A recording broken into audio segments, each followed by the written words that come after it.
Ինչ խնդիրներ կան գյուղում օրինակ։ Գյուղում դե մրտանը լոխ հիվանդիկ։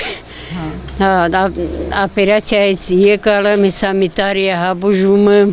ամուսինս են ածտվածին միացրաստանը, գոմումն էլ կովնա հիվանդ, էթեր խանացախից բժիշկ բերեք պանրավ։ Ձեր գյուղի հոգսաշատ կյանքը է, այսպես ասած։ Հիմա էլ ոչխարին է կի որ ճոկեք որ չխարմի ուրիշի հետ։ Իսկ թոշակ բան ստանում եք։ Թոշակ ստանում եք, 42000 թոշակ եմ ստանում։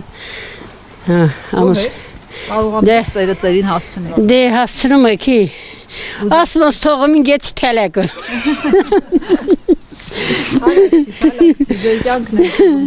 Դե կեք դժգոհություն ունի։ Բանը չէ շատ լավ է գյուղը, բան մինակ որ աջակցեն գյուղաց լավ նայեն, դպրոցը տեղափոխեն վեճ, որ ասման տեղափոխեք, սախ բա իմ թորնիկնիս իմ աղջիկս ինձ նետ է ապրում, խոտ գյուղացի է տղամ հիմա ինձ նետ մնում է պոստի է,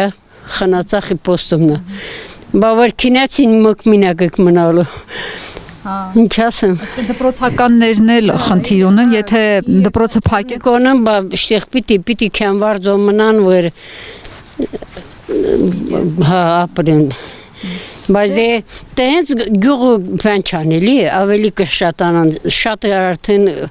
իրաց երեխաների դերդա քեչում են քինին, որ խոխերքը քաղաքում դպրոց քինեն։ Տատիս գյուղում անվտանգ է, դուք այդ խաղաղություն անվտանգ։ Այնե թորքերին էլ է, դեմ դիմաց են պոստերում, բայց որ արդեն ստորագրալ են իչեներալ արխային եք լավ եք մինակ այդ դպրոցը որ չտանան գյուղացի անտեղի թե մի քանի տուն քեչալ են քերչ են էլի են ուզում քինեն այդ է պրոբլեմը լի որ դպրոց ստեղներ քինակ մրտում կոֆե Ձեր անունը ասեք որ Ելենա Միքայելյան Ելենա